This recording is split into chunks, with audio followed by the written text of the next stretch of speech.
variabel Recording in progress. satu variabel yang mempengaruhi variabel lain, gitu ya, atau satu sebab yang membuat ada satunya akibat, atau adanya satu pengaruh variabel bebas terhadap variabel terikat, seperti itu kondisinya. Hari ini kita akan mencoba melakukan uji regresi atau uji pengaruh, di mana setidaknya ada dua variabel yang akan mempengaruhi satu variabel terikat, gitu ya. Jadi ada dua pengaruh yang mempengaruhi satu variabel yang ingin dicari tahu, gitu ya. Soalnya kan di pertemuan sebelumnya ada tulisan bahwa sekitar 45% apa ya? Saya ngomongnya bentar ya. Sekitar 45% banyaknya pengunjung mempengaruhi hasil belanja, gitu ya, atau banyaknya jumlah belanjaan yang dibeli, gitu ya.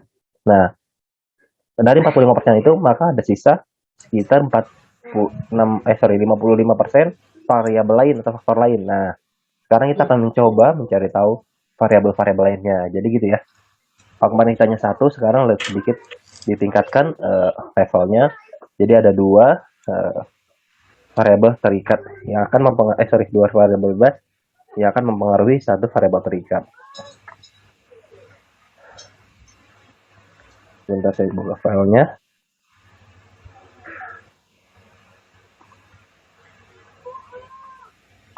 Oke.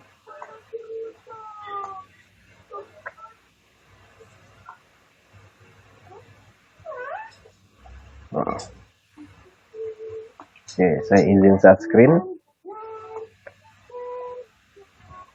Nah ya.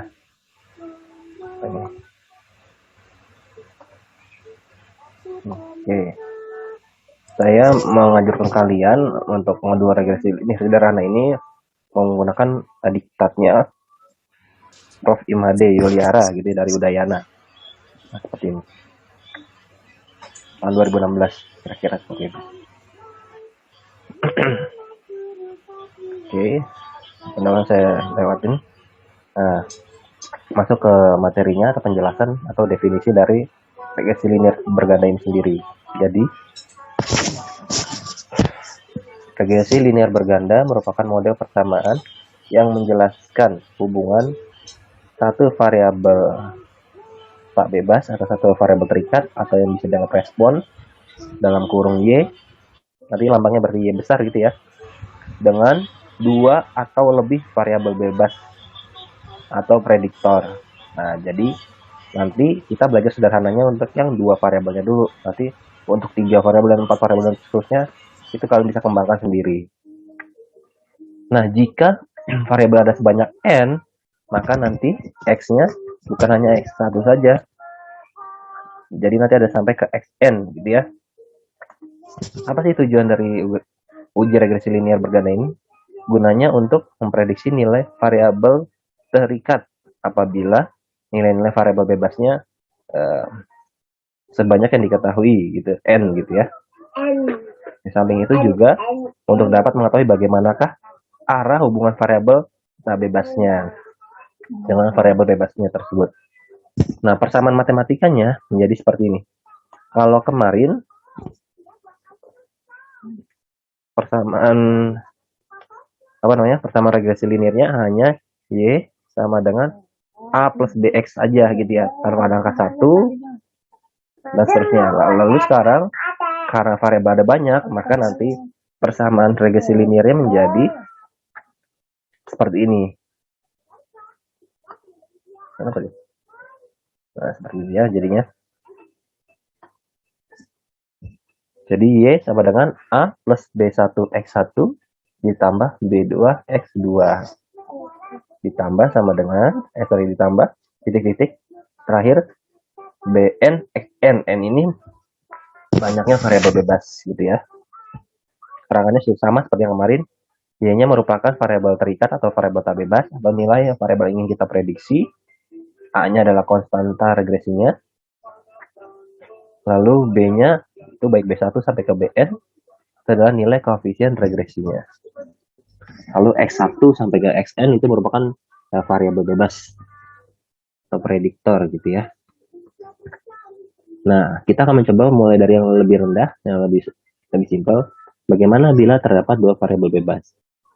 Yaitu hanya ada X1 dan X2 saja. Maka persamaan regresinya menjadi Y sama dengan A plus B1 X1 ditambah B2 X2. Kalau dia sampai 3, berarti ya kita tambahkan ada B3 X3. Nah, gitu ya. Kalau dia sampai X3, kalau sampai X4 ya terus tambahkan lagi. Terus kondisi persamaan linearnya jadi seperti itu. Oke. Selanjutnya, keadaan-keadaan bila koefisien regresinya baik itu B1 dan B2 mempunyai nilai, kalau nilai mereka itu sama dengan 0, maka praktis dalam hal ini variabel terikat itu tidak dipengaruhi oleh X1 dan X2. Lalu bagaimana bila nilainya negatif? Nilai negatif, maka di sini terjadi hubungan dengan arah terbalik antara variabel terikat dengan variabel X1 dan X2-nya. Jadi kalau biasanya sama regresi linear itu kurvanya, atau grafiknya, itu diagonal ke atas, kanan atas gitu ya. Kalau nilai negatif, praktis dia jadi diagonal ke kanan bawah. Kondisi seperti itu. Makanya dibilang ini terdapat hubungan atau pengaruh, tapi arahnya berlawanan gitu ya. Lalu bagaimana bila nilainya positif? Kalau nilai positif, praktis dia memiliki hubungan yang searah dengan variabel terikatnya, gitu ya. Nah, untuk mencari banyaknya variabel dari B1 dan B2 dan konstanta A, kita dapat menggunakan rumus ini. Nah, di mana masing-masing ini ada definisinya, ada lagi ini ya. Nah, ini. Jadi kita punya X1 besar, X2 besar ya di variabel ini nih ya. X1 besar dan X2 besar. Tapi di rumus-rumus ini adanya X2 kecil, X1, X2 kecil, begitu ya, X2 kuadrat yang kecil. Nah, maka bagaimana cara mengetahuinya? Cara mengetahuinya adalah dengan kondisi definisi seperti ini.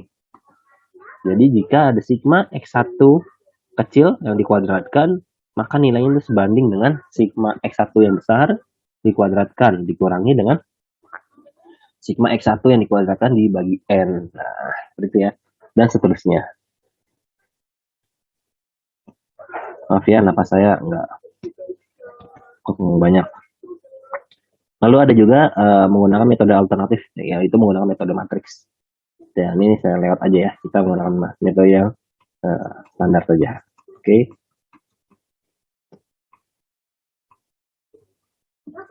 Oke, selanjutnya seperti kemarin juga kita akan menguji koefisien determinasinya atau R kuadratnya. Jadi untuk mengetahui persentasenya dari pengaruh variabel X1 dan X2 seperti kemarin, maka kita harus mencari koefisien determinasi. Dalam hal ini dianggap sebagai R kuadrat. Rumusnya sederhana, yaitu R kuadrat sama dengan B1 sigma X1Y yang kecil-kecil semuanya tulisannya ya, ditambah B2 sigma X2Y kecil dibagi dengan sigma Y2 Y kuadrat yang kecil gitu ya. Selanjutnya juga ada keterangannya, bila nilainya 0, maka praktis dalam model persamaan regresi yang terbentuk ini variabel terikatnya tidak sedikit pun dapat menjelaskan nilai variasi dari variabel-variabel X1 dan X2. Jadi seperti tidak ada pengaruhnya, jadi nggak bisa dijelaskan gitu ya. Lalu apabila R2-nya bernilai 1, maka dalam model persamaan regresi yang terbentuk variabel bebasnya atau variabel terikatnya itu secara sempurna dapat dijelaskan variabel-variabel dari variabel X1 dan X2-nya. Nah, lalu untuk mengetahui seberapa besar sih korelasinya tinggal diakarkan ya, akar kuadrat. Jadi dari hasil R kuadrat tadi kita buat akar jadi nilai R. Nah, namanya koefisien korelasi ganda. Ya. Lalu ada juga korelasi parsial. Jadi kita ingin melihat seberapa pengaruhnya salah satu variabelnya. Jadi apakah ada korelasi antara X1 dan X2, di mana kita anggap variabel Y-nya konstan, jadi tidak dipengaruhi atau tidak mempengaruhi, biasa aja gitu ya. Nah, jadi kita pengen tahu apakah variabel bebas yang pertama itu juga ternyata ada pengaruhnya ke variabel bebas yang kedua atau sebaliknya. Lalu kita ingin tahu apakah ada korelasi antara Y atau variabel terikatnya dengan variabel X1-nya, di mana X2 itu dianggap konstan dan tidak terlalu mempengaruhi gitu ya. Lalu yang ketiga, Y sama dengan X2, dia mana kebalikannya, dianggap X1-nya dianggap konstan. Nah, gitu ya. Rumus-rumusnya terlihat di gambar ini. Oke. Dimana nanti penjelasannya rumusnya adalah ini. Oke, terakhir kita dapat menghitung standar error estimasinya. Jadi seberapa error sih perhitungan kita gitu ya, dengan menggunakan rumus ini. Oke, gitu ya. Nah, sekarang kita masuk ke kegiatan belajar. Oke, saya masuk ke soal aja ya. Nah, ini ada soal latihan. Diberikan data tentang IQ dan tingkat kehadiran terhadap 10 siswa di kelas yang diperkirakan memiliki nilai UAS itu sebesar ini. Sebelah kanan ya. Nah, ini sebelah kanan. 65, 70, 75, 75, 80, 80, 85, 95, 90, 98. Jadi kita ingin melihat apakah yang dominan yang mempengaruhi adalah kehadirannya di kelas ataukah IQ-nya ternyata yang mempengaruhi bahwa nilai UAS-nya memang bagus ya. Jadi pertanyaannya akan ada sekitar 4 ya mungkin ya. Nah, kita lakukan ketiga saja ya. Buatlah persamaan regresi linear berganda. Jadi yang ada Y sama dengan A plus B1 X1 ditambah B2 X2. Lalu kita ingin tahu variabel mana yang memberikan pengaruh lebih besar terhadap nilai UAS-nya. Lalu jelaskan mengapa demikian.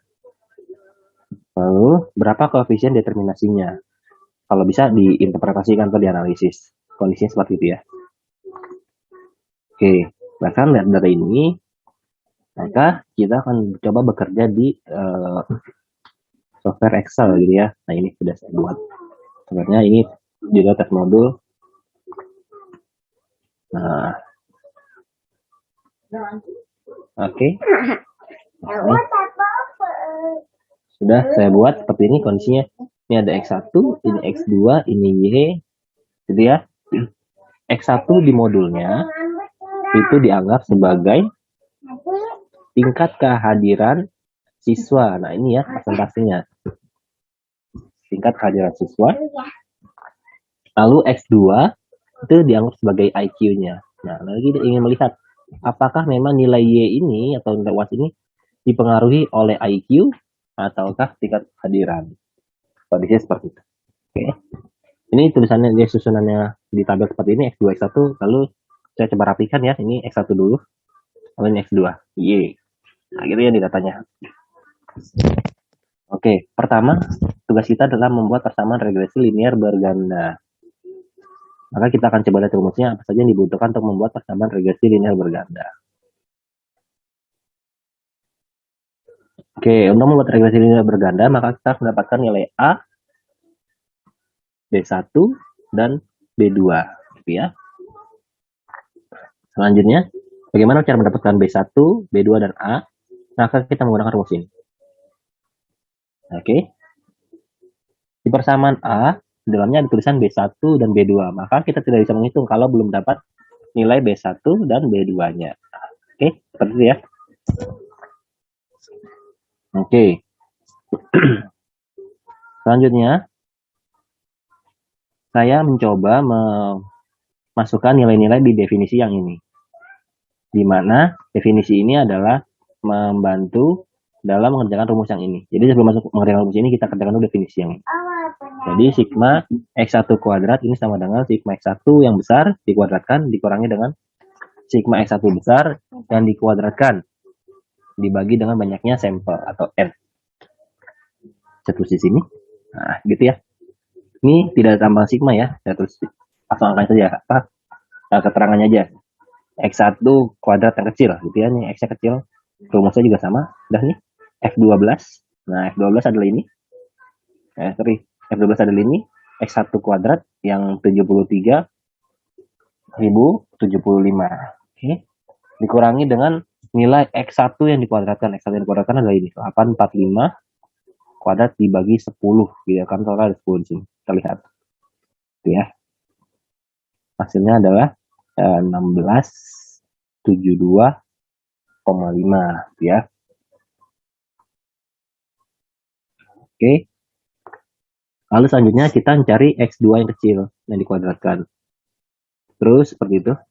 Kondisi seperti ini. Dapat nilainya 410. Lalu juga saya hitung semua. Nah, kita hitung semua sampai dapat nilai permintaannya terakhir ini adalah ini. Sigma X1 X2 sama dengan sigma X1 X2 yang besar kurangi dengan maaf ya, sigma X1 dikalikan sigma X2. Jadi tantangan ini hati-hati ya kan ngerjainnya ya. Dibagi dengan banyaknya sampel atau nilai 10 gitu ya. Lalu saya kerjakan di sini. Nah, ini ya, nih. Nah, kelihatan ya. Aduh. K12 berarti ada di sekitar sini ya. Di karena ini ya. Sigma X1 X2 nih, berarti dari di atas yang ini ya. Nah, ini ya.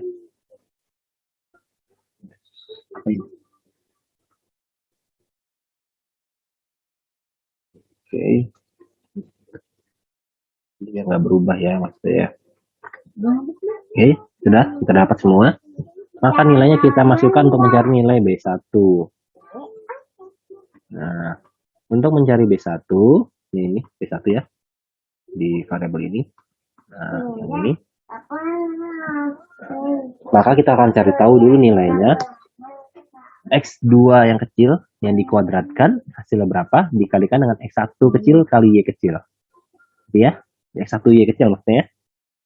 Lalu dikurangi dengan X2 Y kecil dikali dengan sigma X1 kecil X2 kecil dibagi dengan sigma X1 kuadrat dikali sigma X2 kuadrat yang kecil-kecil dikurangi dengan sigma X1 X2 yang dikuadratkan. Oke. Maka ini saya buat seperti ini. Jadi saya cari tahu ini dulu. Terus saya cari tahu ini. Jadi tahu ini dan terakhir ini karena ada 4 variabel setidaknya. Nah, gitu ya. Jadi ada X1, X2 yang dikuadratkan. X2 yang dikuadratkan dari mana? Dari sini ya, dari 190 kuadratkan jadi 36.100. Oke. Maka B1-nya didapat nilai sebesar ini. 0,73723319 gitu ya. Ini nilai B1-nya. Hal yang sama kita kerjakan menggunakan rumus untuk B2. Nanti didapat nilai yang kecil ini. Minus 0,0343275 gitu ya. Lalu terakhir karena kita sudah dapat nilai B1 dan B2-nya, kita akan menghitung nilai A. Oke. Nilai A akan saya beritahu bahwa ada beberapa tulisan yang salah ya rumusnya ya. Di bagian sini untuk nilai A adalah sigma Y. Saya besarkan ya. Sigma Y. Y besar. Ya. Nah, di bagian ini harusnya X besar ya. Sigma X besar. 1. Ini bagian sini juga sama ya. Nih, sigma X besar 2. Nah, gitu. Jadi kalian perhatikan ya. Jadi bukan sigma X1 kecil dan sigma X2 kecil. Kenapa? Karena di persamaannya atau di definisinya sini tidak ada nih sigma X1 kecil. Adanya sigma X1 yang dikuadratkan kalau yang kecil gitu ya. Tidak ada yang biasa. Nah, itu kondisinya. Oke. Dulu.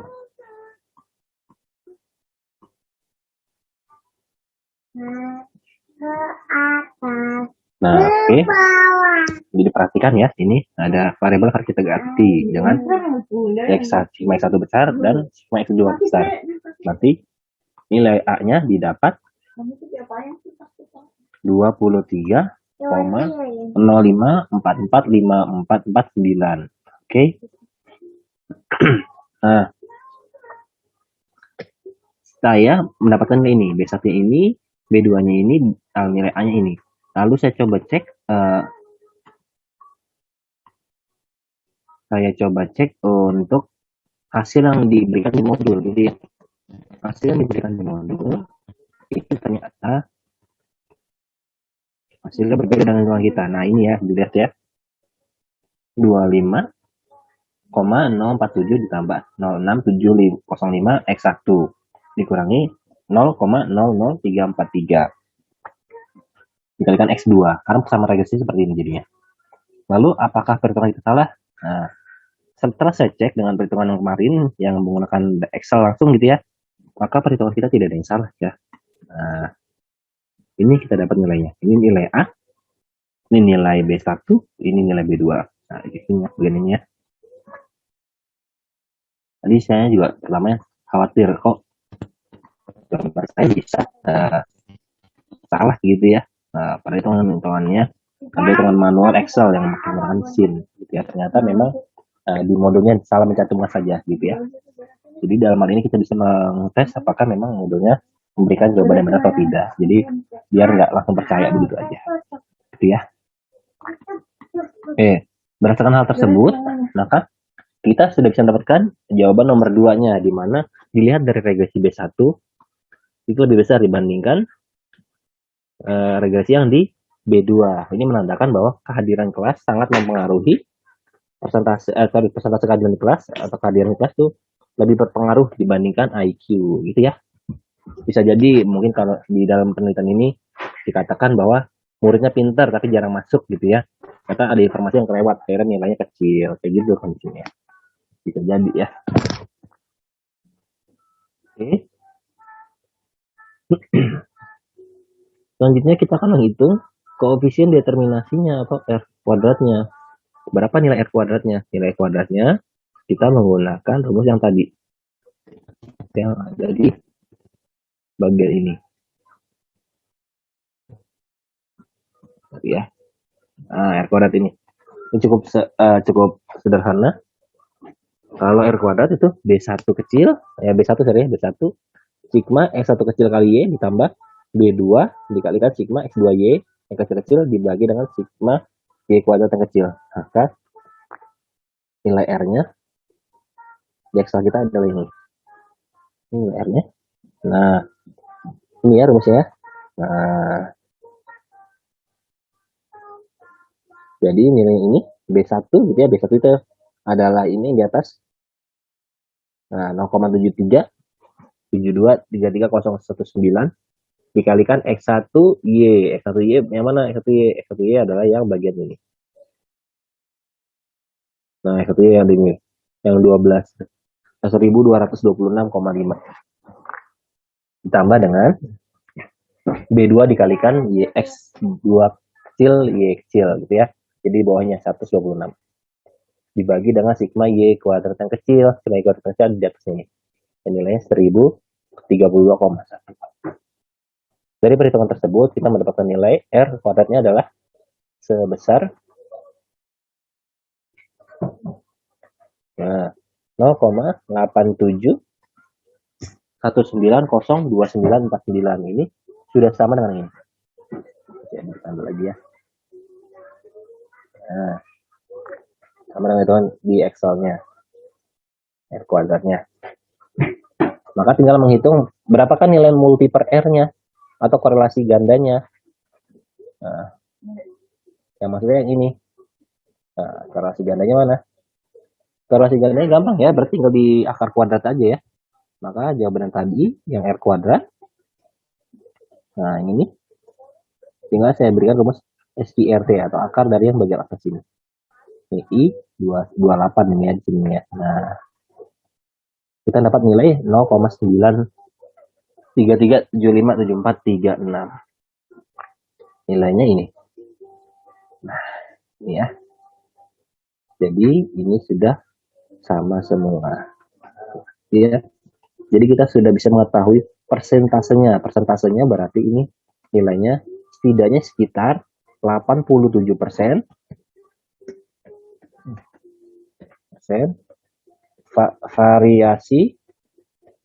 Variabel X1 dan X2 mempengaruhi gitu ya, mempengaruhi variabel terikatnya atau Y. Nah, kita bisa dikatakan IQ dan tingkat kehadiran itu juga mempengaruhi nilai UAS-nya, gitu ya kondisinya. Oke, lalu sebesar apa pengaruhnya atau korelasinya?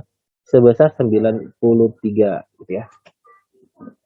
Pengaruhnya. Ini sudah mendekati 1 ya, hampir sempurna ya kan, tadi dikatakan bahwa kalau R-nya ini mendekati nilai 1, terus akan dikatakan bahwa semakin kuatnya hubungan korelasi yang terjadi.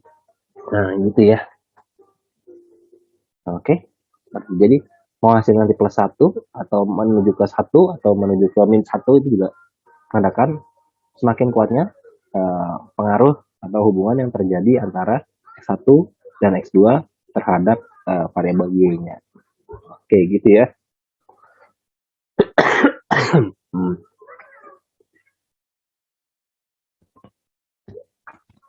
Oke, nah jadi di sini sudah selesai kita sampai ke pertanyaan ketiga ini ya. Nah, jelaskan bahwa 51%, nanti dijelaskan untuk variabel-variabel lain seterusnya.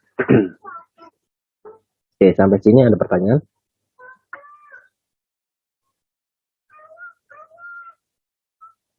Halo?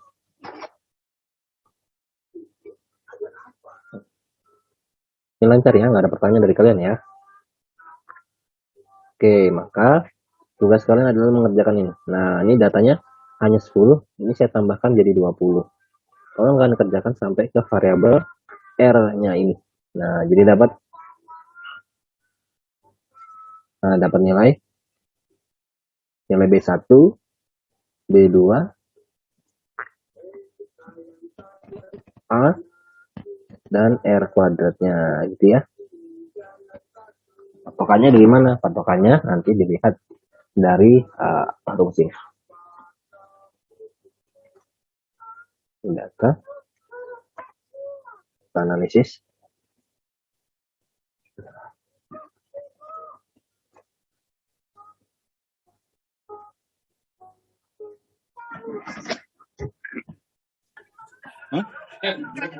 Parah. Oke. Apa ya? Nah, ini X, ini Y-nya, ke nilai X-nya ini. Oke.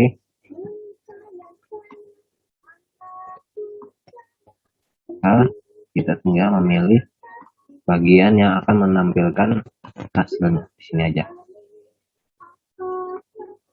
Nah, jadi kalian harus mendapatkan nilai ini.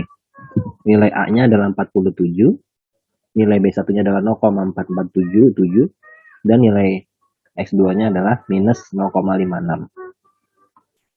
Nah, untuk kalian, lalu kalian juga mendapatkan R kuadrat dan nilai R-nya. Oke. Silakan dikerjakan ini ya. Oke, saya mohon maaf, bolehnya sampai sini aja ya. Saya nggak kuat soalnya. Maaf ya. Oke, nanti tolong tabel-tabel ini diisi semua ya. Kalian kerjakan secara manual, ini patokannya dari data analisis Excel-nya. Itu saya bagikan di grup. Oke. Recording stopped. Nah, oke semuanya. Nah, sehat-sehat.